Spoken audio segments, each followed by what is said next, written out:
Babakod naman sa mga pampublikong paaralan sa San Nicolas, nagpapatuloy sa detalye kasama natin Idol Joanna De Vera.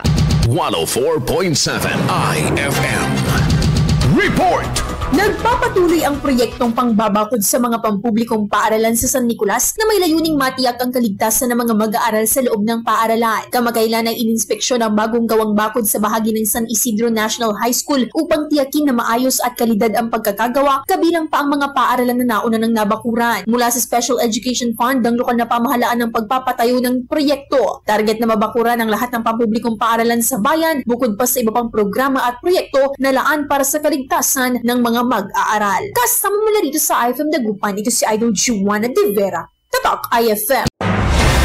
IFM News. IFM News. IFM News.